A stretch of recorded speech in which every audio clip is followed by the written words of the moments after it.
Si vous croyez que vous allez arriver au point où Dieu ne s'occupera pas de vous à propos de quelque chose, vous vous trompez lourdement. Et vous feriez mieux d'espérer que ceci n'arrivera jamais, car la pire chose qui pourrait vous arriver serait...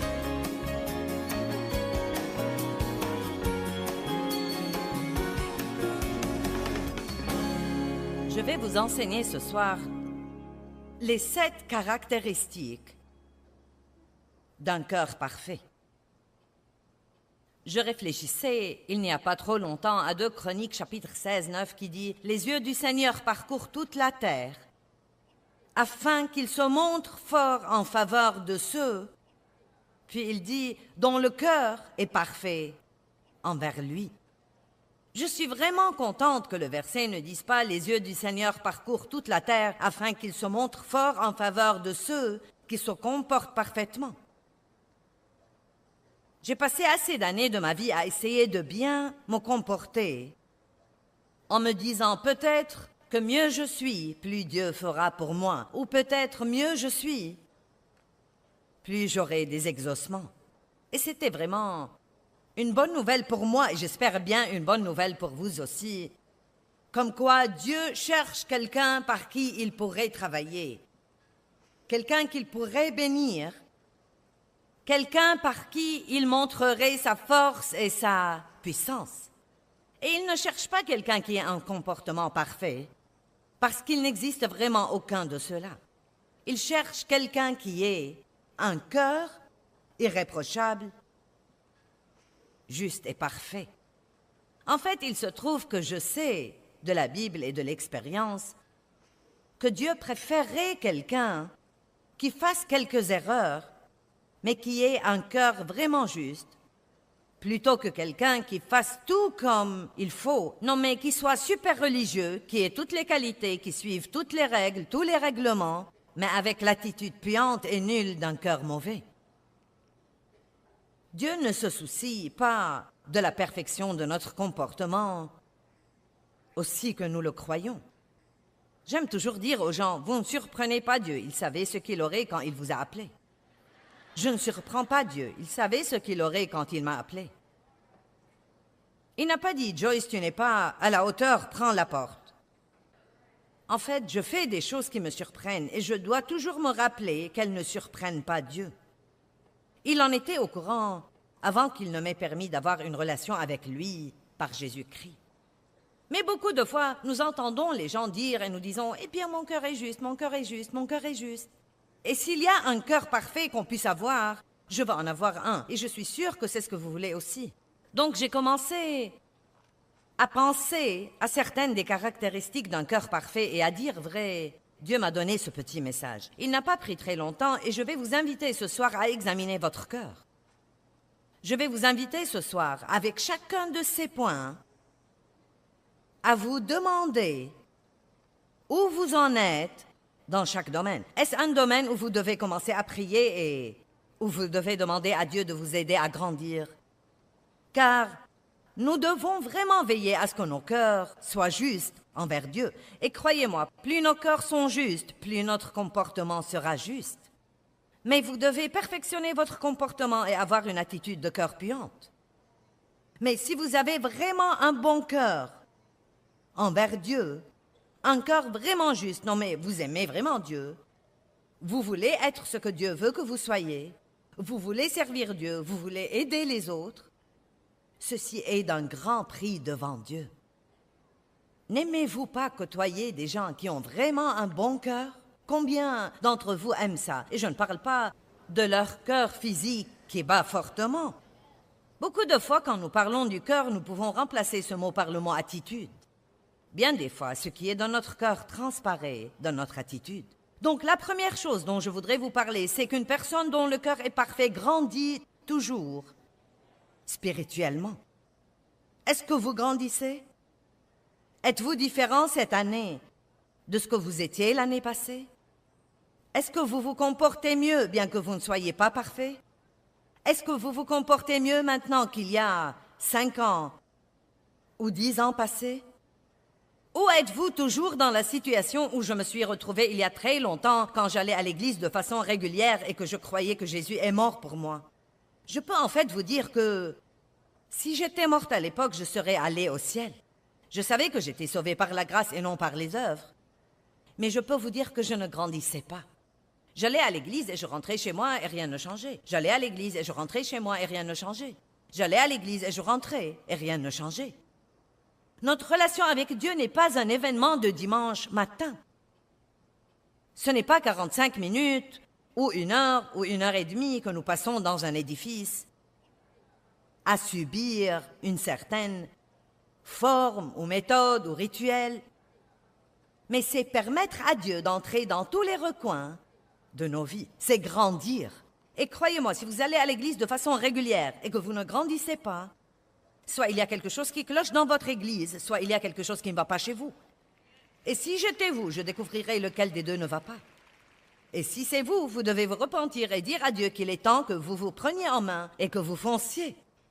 Et si c'est l'église qui ne vous enseigne rien, à ce moment-là, vous devez aller dans une autre église où la parole de Dieu vous défie et où vous écoutez l'évangile tout entier, la vérité de la parole de Dieu.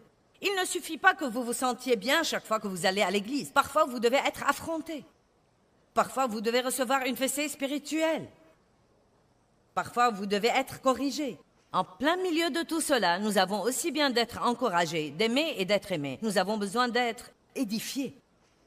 Allez dans une église où vous pouvez avoir la viande forte de la parole et non seulement une tétine et un biberon de lait toutes les semaines, semaine après semaine après semaine après semaine. Si vous n'êtes pas dans le bon endroit où vous pouvez grandir, vous devez aller quelque part où vous grandirez. Nous penserions que si nous ne grandissons pas, c'est la faute à l'Église, mais je commencerai d'abord par vous. Je m'assurerai que vous faites ce que vous écoutez à l'Église, car si vous ne l'écoutez pas et vous ne le pratiquez pas, vous n'allez pas grandir. J'ai dit, quel que soit que vous écoutez à l'Église, si vous ne le pratiquez pas, vous n'allez pas grandir. Quel que soit ce que vous écoutez ici ce soir, si vous ne le mettez pas en pratique, vous n'allez pas grandir. Et Dieu vous aidera à le pratiquer. Il y a 2 expressions dont vous devez vous débarrasser. Je n'y peux rien, et c'est vraiment trop dur. Vous devez vous débarrasser de ces expressions. Tout ce que Dieu nous dit de faire, il va nous donner la force et la capacité de le faire si nous crions à lui et nous nous appuyons sur lui. Nous devons arrêter de dire « c'est trop dur, c'est vraiment trop dur, je n'y peux vraiment rien, je n'y peux vraiment rien ». Ce sont des excuses qui nous volent la puissance et qui nous laissent au même endroit où nous ne grandirons jamais. Vous devez plutôt dire « je peux faire tout ce que Dieu me demande de faire par Christ qui me fortifie ». Et vous savez, cette affaire de cœur parfait me préoccupait car j'écoutais les pasteurs prêcher et vous savez, Dieu veut que nous soyons parfaits. Soyez donc parfaits comme votre Père céleste est parfait.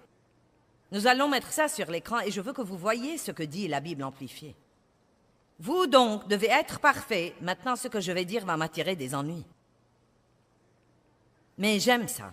Devenant complètement mûrs dans la piété, de la pensée et du caractère, ayant atteint le niveau qu'il faut de vertu et d'intégrité, comme votre Père céleste est parfait.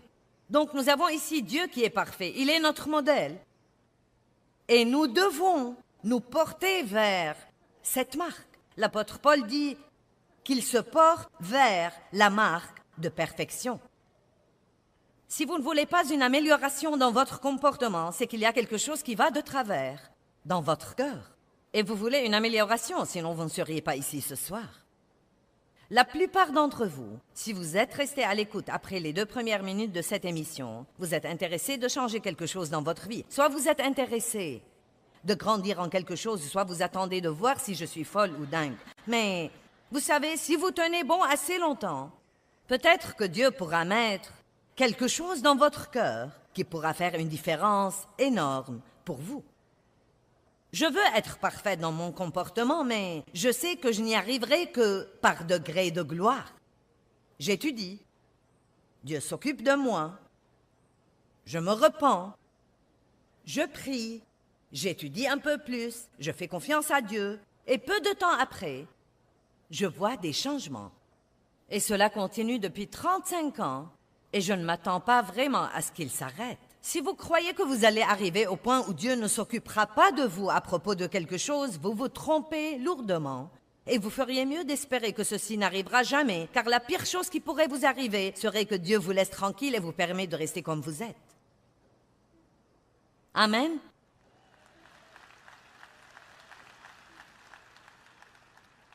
Paul dit, « Je n'ai pas encore atteint la perfection, mais je cours vers ce but. » Et une des choses qu'il dit, c'est qu'il oublie ce qui est en arrière et se porte vers les bonnes choses qui sont en avant. Nous reviendrons sur ce point dans un instant. 1 Pierre 2,2 dit « Désirez la parole de Dieu et grandissez pour le salut parfait. » Il n'y a rien que j'aime mieux que le bruit d'environ 10 000 personnes dans un bâtiment qui tourne les pages de la Bible quand je leur dis d'ouvrir à un certain passage biblique. Ce sont des gens qui désirent la parole de Dieu.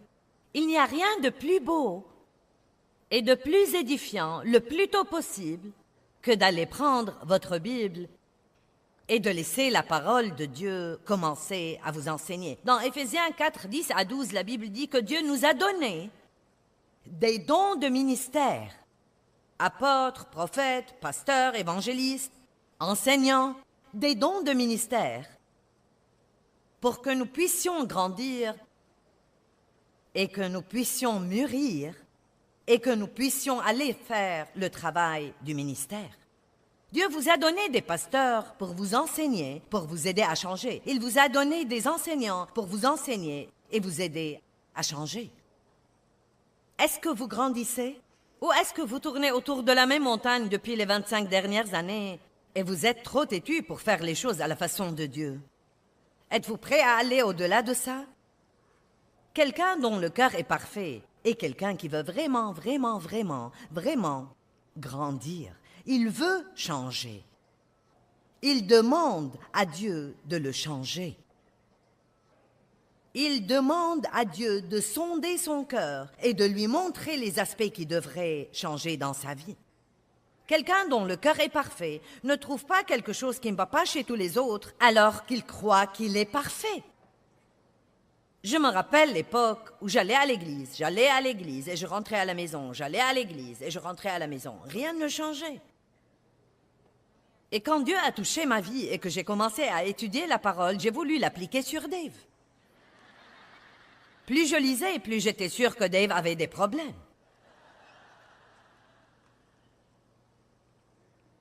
Allez maintenant. Je priais pour le changement de Dave. Je priais frénétiquement pour le changement de Dave. Et Dieu a parlé à mon cœur et a dit, Dave n'est pas le problème. Et je ne savais pas qui était le problème, car je n'ai jamais pensé que c'était moi.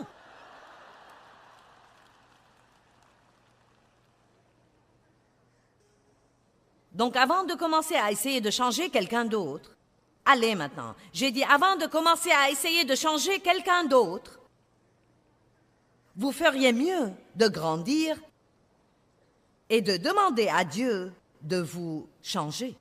La deuxième chose que je crois que nous voyons dans quelqu'un dont le cœur est parfait est qu'il est complètement engagé.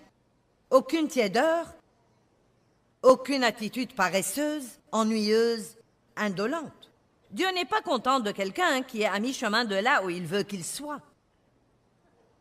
À mi-chemin n'est pas assez bien. Nous devons aller jusqu'au bout avec Dieu. Trop de gens commencent dans une bonne direction. Ils veulent travailler avec Dieu pour vaincre ce problème-ci ou ce problème-là dans leur vie ou surmonter ceci ou cela. Et c'est bon tant qu'ils en parlent théoriquement. Mais croyez-moi, dès qu'il s'agit d'un peu d'inconfort, d'un peu de douleur ou de sacrifice, à ce moment-là, tout à coup, ils reviennent à leur point de départ. Arrêtez-vous d'abandonner quand les choses vont mal. Continuez malgré tout, car de l'autre côté de cette douleur, il y a une victoire. Vous pouvez soit avoir la douleur de la discipline aujourd'hui, soit avoir la douleur du regret demain. Laquelle choisirez-vous? J'ai de nouveau dit à quelqu'un la semaine dernière, il n'y a rien de plus triste pour moi que de voir une personne âgée qui n'a que quelques années qui lui restent à vivre et tout ce qu'elle a dans sa vie, c'est le regret. Ce ne sera pas le cas pour vous si vous commencez à faire quelque chose là-dessus. Vous devez tout de suite faire de bons choix. La discipline n'est pas toujours agréable. Elle n'est pas d'abord sujet de joie, mais elle produit plus tard une récolte dans votre vie si vous faites ces bons choix. Romains chapitre 12, verset 1 dit très bien ce que j'essaye de vous dire. Romains 12, 1. Je vous exhorte donc, frères, et je vous supplie, au nom de la miséricorde de Dieu, de faire une consécration décisive de vos corps, présentant tous vos membres et facultés, tous vos membres et facultés. Cela veut dire vos yeux, vos oreilles, votre bouche. Dieu veut que vous vous engagiez à ne pas écouter le rebut. Il veut que vous vous engagiez à ne pas écouter les commérages et les calomnies et les médisances et les gens qui racontent des histoires.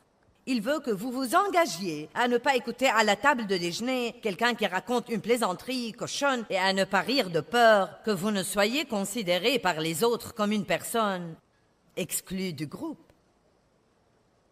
Vous êtes trop calme. Il veut que vous soyez complètement engagé. Il ne veut pas que vous alliez à l'église le dimanche et avoir ce truc de dimanche matin avec Dieu et être le reste de la semaine une personne que personne ne peut deviner que vous avez une relation avec Dieu. Vous devez être consacré. Consacré. Le mot consacré veut dire mis à part pour l'usage de Dieu. Vous ne voulez que personne touche à vous. Dieu veut que nous soyons consacrés. Et je vais vous demander, avant que cette réunion ne soit terminée, si vous n'êtes pas complètement engagé envers Christ, nous avons fait un appel d'autel plus tôt et beaucoup de personnes, des centaines ont levé leurs mains et ont dit qu'elles voulaient recevoir Christ comme leur sauveur. Mais êtes-vous prêts à être complètement engagés? Complètement engagés? Il y a beaucoup de gens formidables ici ce soir qui sont très engagés. Mais il y a des gens ici ce soir qui n'ont jamais envisagé d'être complètement engagés. Comme j'ai déjà dit plus tôt, nous ne pouvons pas prendre Jésus et le glisser dans notre style de vie égoïste, impie, insensé, et croire qu'il est notre billet pour aller au ciel. Nous devons nous engager. Et notre chemin au ciel n'est pas d'après nos bonnes œuvres, mais je dois vous le dire honnêtement. Si vous avez vraiment une bonne relation avec Dieu, vous n'y pouvez absolument rien. Vous voulez grandir à tout prix. Et si vous ne voulez pas grandir, il y a alors un problème de cœur. Et si vous ne voulez pas vous engager, il y a un problème de cœur. Il y a quelque chose qui ne va pas si vous refusez de vous engager. Et j'étais chrétienne depuis des années avant d'être complètement engagée. Serais-je allée au ciel? Oui, je le crois. Mais vous savez quoi? Je ne vous aurais pas aidé ce soir. Je n'aurais pas eu les exaucements et les victoires que j'ai eues dans ma vie. Être chrétien, ce n'est pas réussir de justesse à entrer au ciel par la porte de derrière. C'est la façon dont vous vivrez votre vie. Comment allez-vous vivre votre vie? Qu'allez-vous faire maintenant? Croyez-moi, je suis si épuisée du monde et du comportement des gens et de la façon dont tout le monde agit comme si Dieu était un ennemi et qu'il essaye de se débarrasser de lui. Oh, cela m'exaspère tous les jours de plus en plus. Je suis vraiment lasse d'entendre parler de guerre et de rumeurs de guerre et d'émeutes et de tous ces désastres et des choses terribles qui se passent. J'ai tellement besoin de voir les gens qui ont des problèmes crier à Dieu et revenir à Dieu. Il est évident que les choses vont se détériorer jusqu'à ce que nous crions à Dieu de nouveau. Pas besoin d'un tas de comités de génie pour essayer de comprendre ça. Ce n'est pas difficile. Dès que les gens seront complètement engagés envers Dieu, les choses changeront dans leur vie. Et si vous n'êtes pas complètement engagés, je vous dirai ce que Paul a dit aux Romains. Je vous supplie, au nom de la miséricorde de Dieu, de faire une consécration décisive de tous vos membres et facultés. Consacrez votre argent, consacrez votre temps. Et quand on commence à parler de l'argent et du temps, les gens deviennent « Non ». Vous n'auriez eu rien de toute façon si Dieu ne vous l'avait pas donné. Pourquoi donc craignez-vous tant qu'il ne vous en demande un peu? Tout ce que Dieu vous demande de donner, il n'essaye jamais de vous l'enlever. Il essaye de vous amener à semer une graine pour qu'il puisse apporter une plus grande récolte dans votre vie. C'est insensé de ne pas obéir à Dieu lorsqu'il s'agit de donner. Comment dites-vous que votre cœur est plein de Dieu alors que vous refusez de donner? Le don et le christianisme ne peuvent pas être dissociés. Donnez de votre temps, donnez de l'aide, donnez des compliments, donnez de l'encouragement. Vous devez vivre pour donner. Faites une consécration décisive. Prenez la décision ce soir. Je ne vais pas être un chrétien paresseux, tiède, à mi-chemin, qui espère entrer au ciel par la porte de derrière. Ne retenez rien, engagez-vous complètement. Engagez-vous à grandir, engagez-vous à servir, engagez-vous à donner. Engagez-vous à la parole de Dieu. La Bible dit que les sacrifices qui sont offerts à Dieu de quelqu'un qui n'est pas consacré sont des sacrifices morts. En d'autres termes, si vous allez à l'église le dimanche et que vous mettez un peu dans l'offrande et que vous servez peut-être dans un comité, peut-être que vous faites le travail de placeur ou d'accueil ou que vous vous montrez au jour ouvrable une fois tous les 3 mois, mais vraiment, vous n'êtes pas consacré à Dieu. Votre pensée n'est pas consacrée à Dieu. Vous croyez toutes sortes de rebuts. Votre bouche n'est pas consacrée à Dieu et vous potinez comme tous les autres. Ou comme moi, je ne vais pas tout vous reprocher, ce pourrait être mon cas. Vous n'êtes pas consacré. Parfois, je dois me consacrer de nouveau. Je deviens très forte sur un certain plan, puis je me surprends à glisser. Aujourd'hui, je me suis surprise à avoir une attitude au sujet de quelque chose et je me suis dit, Joyce, il ne fallait pas faire ça. J'ai dû regagner ma chambre et me repentir et régler les choses avec Dieu de nouveau et j'ai dû consacrer cette attitude de nouveau. Il n'y a pas de mal à ça. Vous n'atteignez pas la perfection, mais Dieu voit votre cœur si vous éprouvez vraiment une grande envie de faire ce qu'il faut. Écoutez-moi, si vous croyez que vous ne faites jamais rien de mauvais, vous êtes un cas triste. S'il vous est vraiment difficile de dire « j'ai tort », vous devez vous mettre à genoux et commencer à prier doublement et triplement. Vous devez vous exercer à dire « j'ai tort, j'ai tort, j'ai tort ». Cela ne fait pas de vous une mauvaise personne, mais vous devez l'admettre quand votre comportement n'est pas bon. 1 Pierre 2,9 dit que nous sommes une race élue, un sacerdoce royal, une nation sainte. Nous sommes appelés à la perfection et à l'excellence. N'est-ce pas merveilleux? À la perfection et à l'excellence. Il n'y a rien de tiède ou de médiocre dans notre appel. Sachez à quoi vous êtes appelés. Décidez si vous êtes d'accord ou pas. Dieu n'est pas content de quelqu'un qui est satisfait d'être à mi-chemin de là où il l'a appelé à être. 3e chose, je crois qu'un cœur parfait n'est pas un cœur qui est plein de culpabilité. Paul dit, je me porte vers la marque de perfection et je fais une chose, c'est ma seule aspiration, j'oublie ce qui est en arrière. Il dit, la chose la plus importante que je fais pour aller de l'avant, c'est d'oublier ce qui est en arrière. Certains ne peuvent pas grandir et ne peuvent même pas être complètement engagés. Vous ne pouvez pas avoir un cœur qui est engagé parce que votre cœur est plein de culpabilité et de condamnation. Vous êtes coincé avec quelque chose que vous avez fait il y a 10 ans, il y a 20 ans, ce matin, en venant à la conférence. Et c'est vraiment la culpabilité, condamnation, condamnation. J'ai eu personnellement beaucoup de problèmes avec la culpabilité et la condamnation. Parce que mon père avait abusé de moi. J'ai cru que quelque chose n'allait pas bien chez moi. J'ai commencé à m'en vouloir, à me sentir coupable. Je suis arrivée au point où je ne me sentais pas bien si je ne me sentais pas mal. Je crois que la grande question que nous devrions tous nous poser est, est-ce que je grandis spirituellement?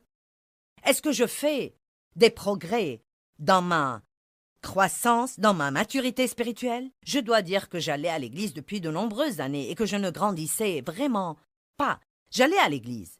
Et donc nous devons vraiment aimer la parole. 1 Pierre 2,2 dit, comme des enfants nouveau-nés, vous devez avoir envie et avoir soif et désirer, avec ardeur, le lait spirituel et pur, afin que par lui vous croissiez pour atteindre le salut parfait.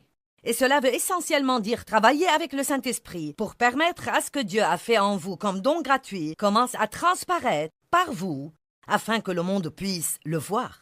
La croissance et la maturité spirituelle sont non seulement importantes mais encore très passionnantes.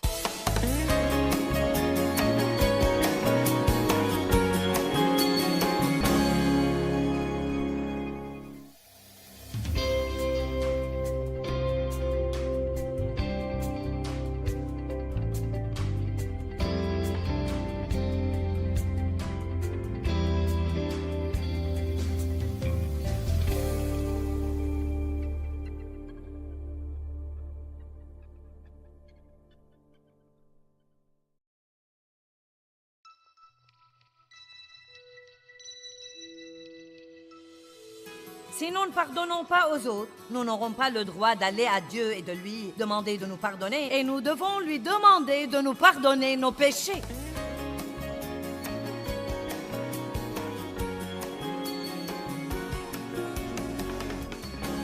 Troisième chose, je crois qu'un cœur parfait n'est pas un cœur qui est plein de culpabilité. Paul dit, je me porte vers la marque de perfection. Et je fais une chose, c'est ma seule aspiration, j'oublie ce qui est en arrière. Il dit, la chose la plus importante que je fais pour aller de l'avant, c'est d'oublier ce qui est en arrière. Certains ne peuvent pas grandir et ne peuvent même pas être complètement engagés. Vous ne pouvez pas avoir un cœur qui est engagé parce que votre cœur est plein de culpabilité et de condamnation. Vous êtes coincé avec quelque chose que vous avez fait il y a 10 ans, il y a 20 ans, ce matin, en venant à la conférence. Et c'est vraiment la culpabilité, condamnation, condamnation. J'ai eu personnellement beaucoup de problèmes avec la culpabilité et la condamnation. Parce que mon père avait abusé de moi. J'ai cru que quelque chose n'allait pas bien chez moi. J'ai commencé à m'en vouloir, à me sentir coupable. Je suis arrivée au point où je ne me sentais pas bien si je ne me sentais pas mal. Quand j'ai commencé à me sentir bien, j'ai cru qu'il y avait quelque chose qui n'allait pas chez moi. J'étais accablée de culpabilité et de condamnation. Ce n'est pas parce que vous avez un sentiment que vous devez croire ce sentiment. Ce n'est pas parce que vous vous sentez coupable que vous êtes coupable. Arrêtez de croire vos sentiments. Si vous avez demandé le pardon à Dieu et vous vous sentez toujours coupable, vous devez dire « mes sentiments mentent ». Mes sentiments me mentent. Mes sentiments sont inconstants. Ils ne me disent pas la vérité. Ne laissez pas vos sentiments vous contrôler. Contrôlez vos sentiments. Amen. La culpabilité et la condamnation sont comme un tapis roulant qui vous épuise et vous ne faites aucun progrès. Quand vous êtes sur un tapis roulant, aussi nombreux que soient les kilomètres que vous croyez que vous avez courus, vous n'aurez couru nulle part. Peut-être que vous mettez des kilomètres sur votre corps, mais vous n'allez nulle part. La culpabilité et la condamnation font la même chose. Elles vous épuisent, vous épuisent, vous épuisent, vous épuisent, mais vous ne faites aucun progrès. Le sentiment de culpabilité ne vous sanctifie pas. Le sentiment de culpabilité ne vous rend pas plus engagé. Le sentiment de culpabilité ne vous aide pas à grandir. Il vous faudra donc ce soir décider ce que vous voulez avoir. La condamnation produit la faiblesse et vole votre assurance. Mais Dieu désire que vous veniez au trône avec assurance, sachant qui vous êtes en Christ, portant votre robe de justice et disant « Je sais que je suis un gâchis, Dieu, mais je sais aussi que tu es bon et je sais que tu m'aimes vraiment et je sais que tu ne m'aides pas parce que je le mérite. Donc je vais être assez hardi pour te demander de me pardonner et je vais continuer et te demander de répondre à mon besoin, bien que je sache qu'il n'y a une seule raison pour laquelle tu devrais m'aider. » Dieu aime ça. Car maintenant, vous comptez complètement sur lui. Et non pas sur vous-même. Regardons Hébreux 4, 15 et 16.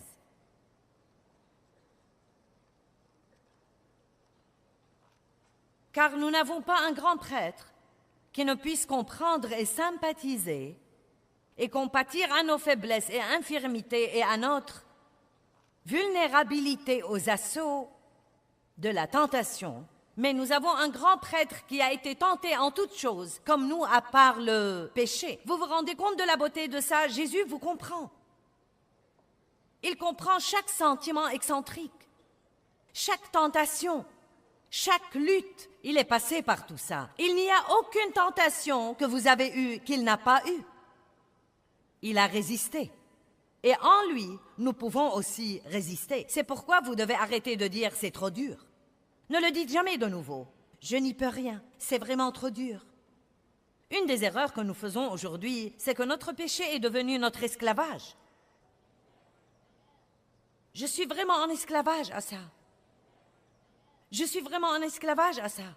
Nous devons faire attention. Nous devons appeler le péché par son nom. Je suis dans le péché. C'est un péché. Et une solution a été donnée pour le péché.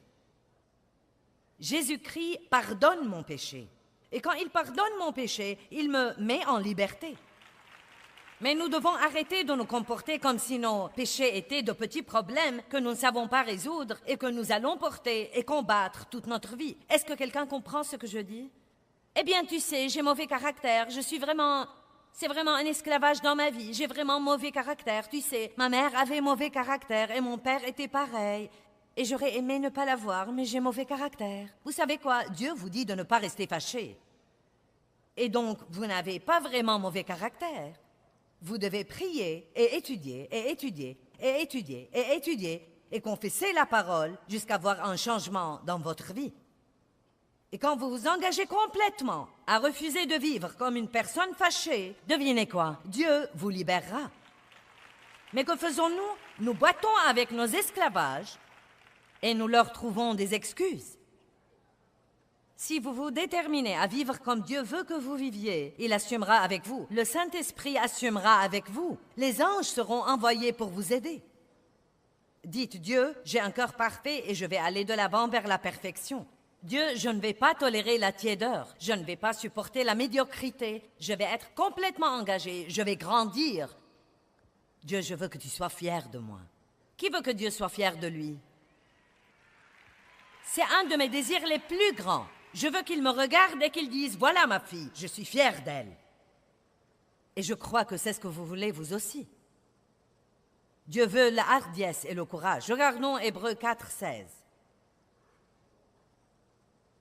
Approchons-nous donc sans peur et avec assurance et hardiesse du trône de la grâce, le trône de la grâce imméritée de Dieu, afin d'obtenir miséricorde et de trouver grâce pour être secourus en temps voulu dans tous nos besoins, secours approprié au moment opportun, au moment où nous en avons besoin. Nous avons donc un grand prêtre qui comprend nos faiblesses. Il a été tenté en toutes choses comme nous. À cause de cela, nous pouvons nous approcher hardiment du trône et demander à Dieu de nous pardonner et de répondre à nos besoins. Qu'est-ce qui arrive? Les gens demandent à Dieu de leur pardonner. Ils disent même qu'ils croient qu'ils ont été pardonnés, mais ils se sentent toujours coupables. Se sentent coupables. Eh bien, vous ne pouvez pas vous débarrasser du péché dans votre vie et garder la culpabilité. Donc, si vos péchés sont pardonnés, il n'y a pas de culpabilité. Vous devez donc décider soit que vos péchés ont été pardonnés et qu'il n'y a pas de culpabilité, soit qu'ils n'ont pas été pardonnés et il faut que vous sentiez coupable. Combien d'entre vous croient que quand vous demandez sincèrement à Dieu de vous pardonner vos péchés, qu'il vous les pardonne? Bon, combien d'entre vous souffrent bien plus qu'il ne le faut de la culpabilité? Bien, nous avons un problème parce que les mêmes mains ont été levées.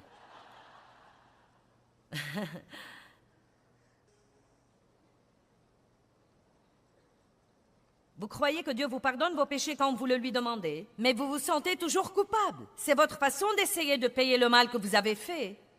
Et croyez-moi, Dieu n'a pas besoin de votre aide.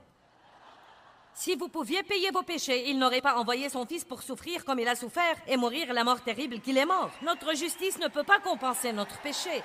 Nous ne pouvons pas nous rebrancher au réseau une fois que la ligne est coupée par le péché. Dieu seul peut faire ça par le sang de Jésus-Christ. Et je crois en fait que c'est l'un des plus grands problèmes que nous avons à l'Église. Dieu n'est pas fâché contre vous. Dieu n'est pas fâché contre vous. Dieu n'est pas fâché contre vous. Mais vous savez quoi? Je crois que la grande majorité des gens croient vaguement qu'il est fâché. En fait, je peux aller plus loin et dire que Dieu est content de vous. Oh, allez, Joyce, tu ne sais pas comment je me suis comportée cette semaine. Je n'ai pas dit qu'il est content de tout ce que vous faites. Peut-être qu'il doit vous donner une fessée spirituelle. Mais il est content de vous. Mes enfants ne font pas tout ce que je voudrais qu'ils fassent, mais mince alors, je les aime. Et vous savez pourquoi? Parce qu'ils m'aiment vraiment. Je parle à chacun de mes enfants presque tous les jours, à certains d'entre eux 2 ou 3 fois par jour. Nos enfants nous aiment. Et c'est étonnant ce que maman et papa laissent passer quand vous les aimez. Mais ils ne m'aimaient pas et qu'ils venaient tous les jours me raconter leurs bonnes œuvres pour essayer de m'impressionner. J'aurais pensé, vous savez, ne venez pas. Juste aimez-moi.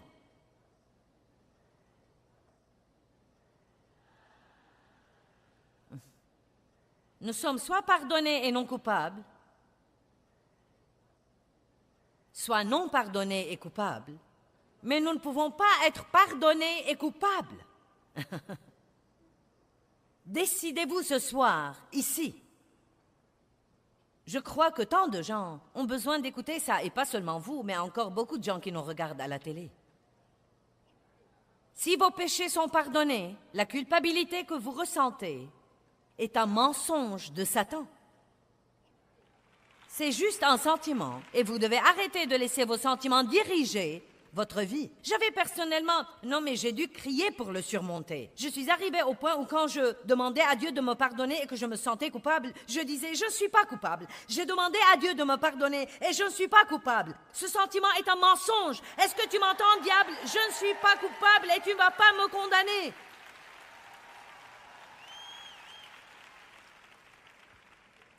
Mais si vous allez rester assis à ne rien faire et dire «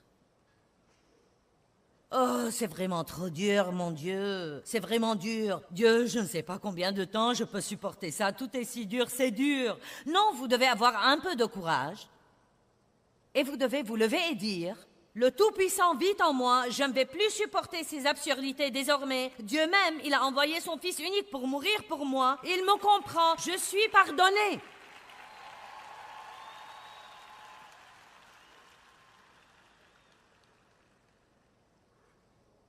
Un cœur parfait ne s'inquiète pas, il n'est pas anxieux. Il n'est pas furieux. Et il n'est pas plein de non-pardon. Il est paisible. Et je peux vous dire en ce moment que les gens ont tant de problèmes avec ce truc ici. Tant de gens se tracassent. Ils essayent de tout comprendre et ils s'inquiètent de ce qui va encore arriver. Soucis, soucis, anxiété, raisonnement, confusion, colère, fâchés contre les autres, contre eux-mêmes, contre Dieu et leurs circonstances. La moitié du monde est fâché, 90% du monde sont fâchés, et beaucoup d'entre eux sont des chrétiens. Certains sont venus avec quelqu'un contre qui ils sont fâchés. Certains regardent ce programme et ils sont fâchés contre la personne avec qui ils le regardent. Plein de non-pardon. Tu ne sais pas ce qu'on m'a fait, c'est trop dur. Si vous n'étiez pas capable de pardonner, Dieu ne vous aurait pas dit de le faire.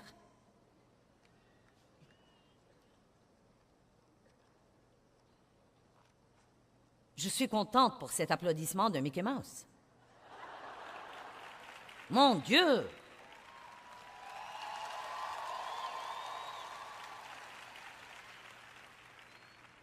J'ai dit, si vous n'étiez pas capable de pardonner, Dieu ne vous aurait pas dit de le faire. Nous préférons penser que nous n'y pouvons rien. N'est-ce pas? Tout le monde ici aimerait s'accrocher à ses problèmes et penser, eh bien, je n'y peux rien. Je n'y peux rien. C'est vraiment trop dur. Tu ne sais pas ce qu'on m'a fait. Je lisais ce matin quelque chose d'Andrew Murray sur la prière du Seigneur. Et il dit, à l'instant où vous dites « Notre Père », vous devez tout de suite dire « Dieu, je ne suis fâché contre personne et je n'ai aucun non-pardon dans mon cœur. » Car le reste de tout ce que vous allez prier sera inutile si vous ne réglez pas ça d'abord. Père, pardonne-nous nos offenses comme nous pardonnons aussi à ceux qui nous ont offensés.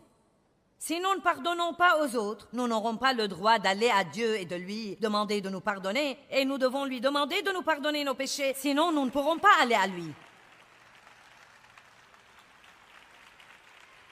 Et n'allez pas à Dieu avec toutes vos demandes. Dans la prière du Seigneur, les 3 premières choses sont son nom, son royaume, sa volonté. Notre Père qui est aux cieux, que ton nom soit sanctifié, que ton règne vienne, que ta volonté soit faite sur la terre comme au ciel. Ensuite, donne-nous aujourd'hui notre pain quotidien. Pardonne-nous nos offenses comme nous pardonnons à ceux qui nous ont offensés. Ne nous induis pas en tentation, mais délivre-nous du malin. D'abord, c'est lui. Ensuite, c'est nous. Notre Père, je ne suis fâché contre personne. Il n'y a personne envers qui j'ai du non-pardon. Eh bien, si vous ne pouvez pas régler ça, Je n'essaie pas de vous blesser, mais la Bible dit que quand vous priez et que quelqu'un a quelque chose contre vous, laissez là votre don devant l'autel et allez vous réconcilier avec votre frère. Et alors revenez et offrez votre don. C'est une chose importante. Si Dieu est prêt à nous pardonner nos péchés, il s'attend à ce que nous pardonnions aux autres personnes. Il n'y a pas une seule personne ici aujourd'hui qui vous a blessé ou vous a fait une offense qui soit plus grande que votre offense à Dieu.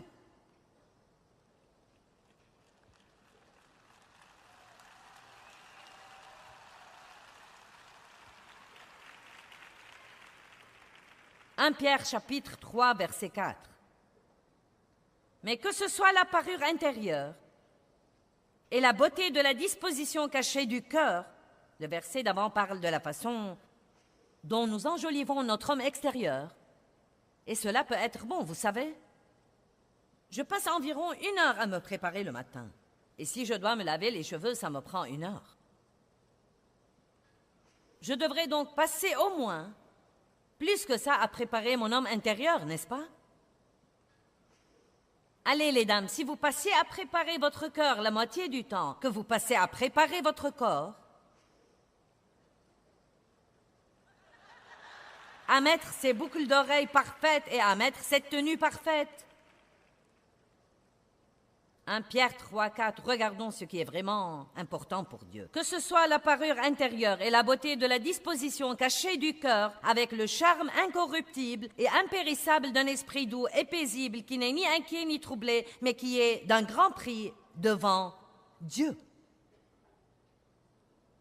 Agacé, vexé, je suis si exaspéré, je suis si frustré, je suis contrarié, je suis furieux, je suis fâché. Eh bien, surmontez-le. Je ne peux pas, c'est vraiment trop dur. Jean 14, 27.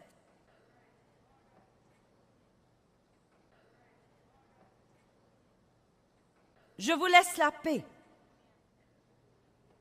C'était juste avant que Jésus ne nous quitte. Il dit, je vous laisse la paix, je vous donne et je vous lègue ma paix. Ce n'est pas à la manière du monde que je vous donne. Que votre cœur cesse de se troubler et de craindre. Maintenant, comprenez ça. Arrêtez de vous permettre d'être agité et dérangé et ne vous permettez pas d'être craintif et intimidé et lâche et perturbé.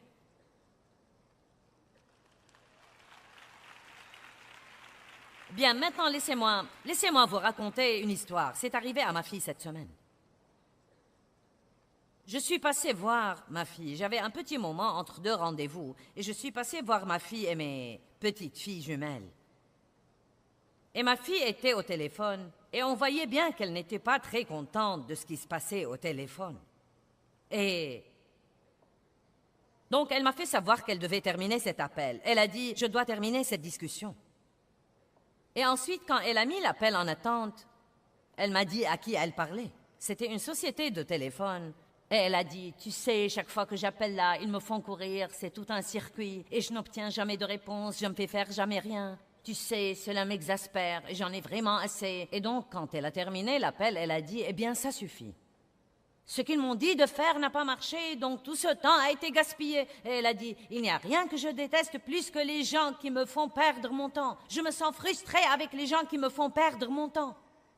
Donc, j'ai dit, prudemment,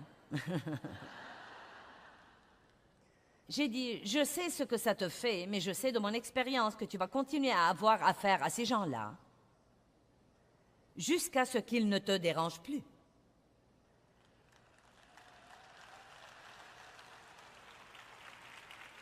Et elle a dit, maintenant voyez, c'est bon parce qu'elle avait une attitude de cœur juste.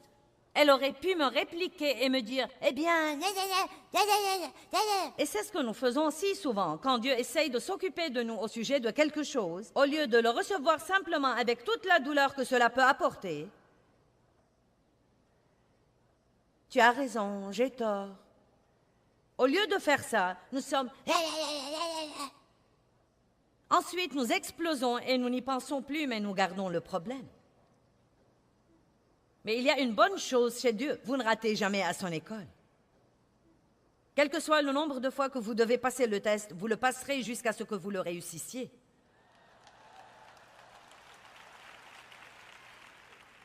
Combien d'entre vous se sont demandé « Pourquoi cette même chose n'arrête pas de m'arriver ?» Non, mais je pensais, il y a des années, Dieu utilisait les employés de magasin avec moi. Des employés lents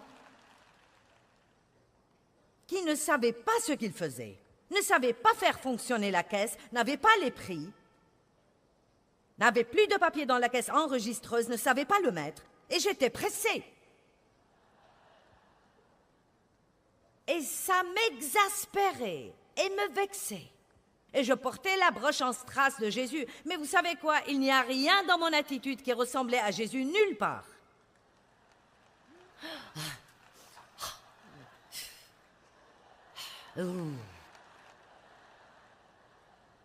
Quelqu'un sait de quoi je parle? Eh bien, je vais vous dire la vérité vraie. Je suis passée des employés lents aux employés introuvables. Je ne pouvais même pas trouver quelqu'un à qui payer quand je sortais parfois faire des achats. Je disais, personne ne travaille dans ce département. Donc, je m'y connais dans ces trucs. Donc, ma fille a dit, tu sais quoi, maman? Elle a dit, je l'ai cherché. Elle dit, avant de prendre ce téléphone pour les appeler, j'ai pensé, ça va être un cauchemar. Je sais ce qui va arriver. Maintenant, c'était une de ces affaires où cette société fournit son service télévision, son service Internet, son service téléphone. Donc, vous devez arranger cette chose aussi vite qu'il soit, hein, car vous savez comment nous sommes sur le plan de la communication. Si on ne nous trouve pas vite, c'est comme... Wow! Donc, elle m'a appelé plus tard ce soir-là. Elle a dit, j'ai une histoire drôle à te raconter. Elle a dit, j'ai préparé mon cœur, j'ai prié avant de les rappeler après ton départ, car je devais arranger la chose. Et j'ai eu une autre personne qui ne savait pas ce qu'elle faisait. J'ai perdu mon temps en attendant, mais elle a dit, je suis restée calme. J'ai pensé, ça suffit, diable, tu ne m'auras pas cette fois. Elle a dit, je suis restée calme. Je me suis comportée en chrétienne. Je me suis bien comportée. Et peu de temps après, la dame a dit, je vais te passer mon directeur. Alors elle me l'a passé. Il a résolu le problème en quelques secondes et il a dit, tu sais quoi? Puisque les choses n'ont pas été faites comme il faut pour toi et que ça...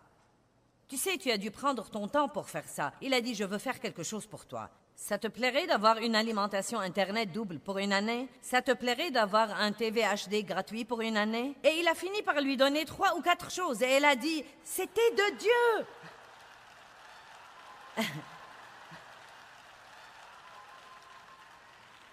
Vous voyez, pour moi, c'est vraiment c'est une histoire si classique de Dieu, car nous réussissons le test, et ensuite Dieu intervient et fait quelque chose d'étonnant pour nous. Quand nous avons ces tests, c'est Dieu qui jette un coup d'œil sur nous pour voir si nous croyons vraiment ce que nous disons que nous croyons. Oh, j'ai confiance en Dieu. Alléluia, Dieu soit loué. J'ai confiance en Dieu tant que je ne dois pas attendre 2 secondes ou supporter quelqu'un qui est difficile à vivre. Tant que je fais à mon idée quand je veux, j'ai confiance en Dieu. Mais bon sang, Je crois que la grande question que nous devrions tous nous poser est, est-ce que je grandis spirituellement? Est-ce que je fais des progrès dans ma croissance, dans ma maturité spirituelle? Je dois dire que j'allais à l'église depuis de nombreuses années et que je ne grandissais vraiment pas. J'allais à l'église. Et donc nous devons vraiment aimer la parole. 1 Pierre 2,2 dit, comme des enfants nouveau-nés, vous devez avoir envie et avoir soif et désirer, avec ardeur, le lait spirituel et pur, afin que par lui vous croissiez pour atteindre le salut parfait. Et cela veut essentiellement dire travailler avec le Saint-Esprit pour permettre à ce que Dieu a fait en vous comme don gratuit commence à transparaître par vous afin que le monde puisse le voir. La croissance et la maturité spirituelle sont non seulement importantes mais encore très passionnantes.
phương trời vẫn nhớ tới quê hương.